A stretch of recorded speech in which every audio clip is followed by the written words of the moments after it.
Never run out of battery again with the INIU portable charger, the slimmest 10,000 milliamp hour power bank that keeps your devices charged on the go. Stay powered up wherever you go. Click the link in the video description to shop now on Amazon. Why does Donald Trump want to buy Greenland so much he's sending J.D. Vance there? U.S. Vice President J.D. Vance is visiting Greenland with his wife this week in the latest show of power, since Donald Trump said he wants to buy the Arctic island. Second Lady Usha Vance was due to pop over with U.S. officials to celebrate Greenlandic culture and unity by seeing historical sites and a dog sled race. That already drew the ire of politicians from this territory of the Kingdom of Denmark. Outgoing Prime Minister Mute Ejed called it highly aggressive, while his successor called it a lack of respect. But now Trump's team are turning up the heat after J.D. Vance decided to tag along. In a video posted to social media, he said, "I didn't want Usha to have all that fun by herself, and so I'm going to join her. I'm going to visit some of our guardians in the Space Force on the northwest coast of Greenland, and also just check out what's going on with the security there of Greenland." Although the world's largest island is home to just 57,000, mostly indigenous Inuit people, its natural resources and geographic position make it increasingly alluring for global powers. "I think Greenland is going to be something that maybe is in our future," Trump recently said. He has refused to rule out using military force. Trump has been eyeing up the island since 2019, but he's not the first U.S. president to want it. The United States tried buying it in 1846, and again for the modern equivalent of $970 million in 1946, when the Cold War was gathering pace. Both times they were knocked back, but Greenland was seen as having such strategic importance in countering the Soviet Union. The U.S. maintained a military presence there anyway. With Denmark's agreement, the U.S. operate Thule Air Base, capable of sending American bombers across the Arctic to strike the Soviet Union and to detect missiles coming the other way. There was also another base, a secret one, buried in a glacier 150 miles away. Supposedly a research facility, Camp Century was actually supposed to house nuclear weapons able to launch through the ice sheet. They were never put there in the end, and this outpost has since been abandoned. While Thule still exists, albeit now called Pitifik Space Base, the fact Camp Century was lost 100 feet below the surface until a team of NASA scientists found it again last year says something about changing international relations. Even as the Cold War ebbed and flowed, maintaining nuclear weapons this far north wasn't seen as vital. But now the ice sheets are melting, making the surrounding waterways more navigable and easing access to resources, uranium, iron, fossil fuels, hidden beneath.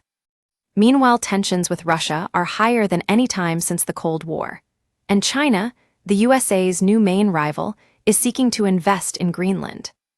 That might explain why Vance, ahead of his visit, said, "A lot of other countries have threatened Greenland, have threatened to use its territories and waterways to threaten the United States, to threaten Canada, and of course to threaten the people of Greenland, so we're going to check out how things are going there."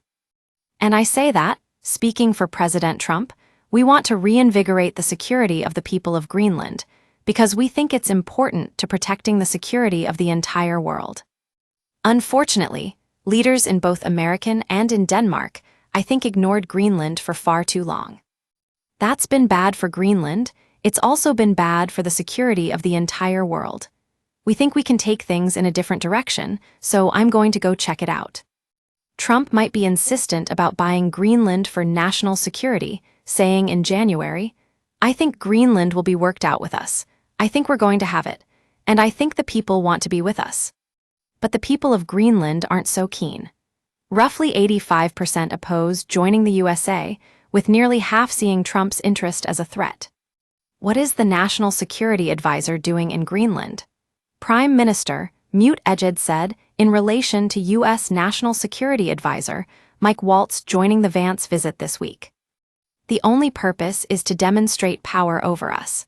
His mere presence in Greenland will no doubt fuel American belief in Trump's mission, and the pressure will increase. His party may have lost this month's election, but his likely successor, Jens Frederik Nielsen, agrees. Nielsen said, "The fact that the Americans know very well that we are still in a negotiating situation and that the municipal elections have not yet concluded, they still capitalize on the moment to come to Greenland, once again, which shows a lack of respect for the Greenlandic population." Although Greenlanders are largely united in their opposition to U.S. interference, they aren't the only ones with a say. Greenland has been ruled by Denmark, nearly 3,000 km away, since several waves of colonization in the 1700s. Now a largely autonomous self-governing territory with representation in Denmark's national parliament, Greenland has controlled its own internal affairs for decades. But foreign relations are still overseen by Denmark, despite recent pushes for Greenlandic independence. Denmark, then, is likely to have some say in Greenland's future. According to Danish Prime Minister Mette Frederiksen, that future appears not to be with the U.S. "Greenland is not for sale," she said in a TV interview. "I want to make it very clear, that's seen with the eyes of the Danish government, Greenland is for the Greenlandic people. It is a very proud people, a language and culture, it is a people that is their own. Yes, Greenland is a part of NATO because it is a part of Denmark, which is a NATO member. This means if Trump were to not rule out military action, as he's previously said, and take Greenland by force, it could spark a war. Article 5 of the NATO treaty says if a member state is attacked, it's considered an attack on all members, who will then assist the attacked member in the fight.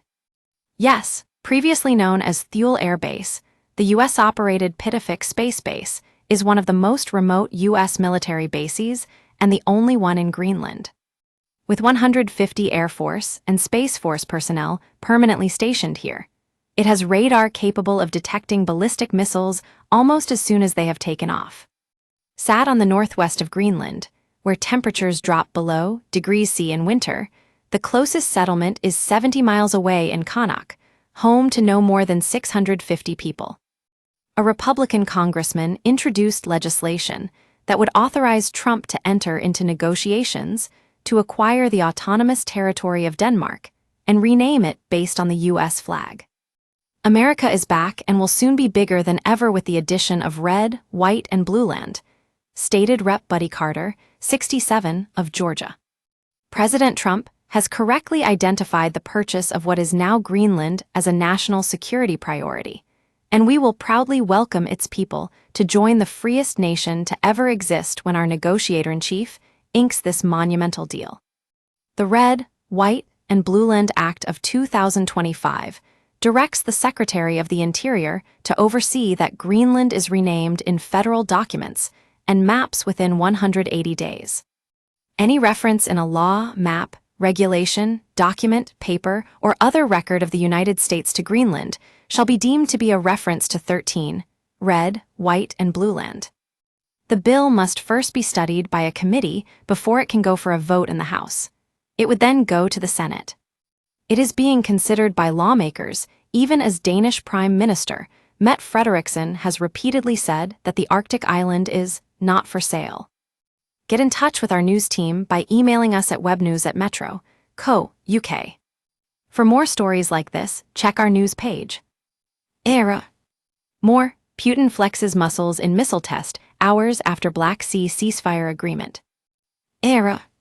More, lawmaker says Trump should deport Melania while protesting his immigration policies. More, over 1,000 shampoo bottles recalled for containing deadly bacteria. Never miss the biggest stories with breaking news alerts in your inbox. This site is protected by RayCAPTCHA and the Google privacy policy and terms of service apply. Your information will be used in line with our privacy policy.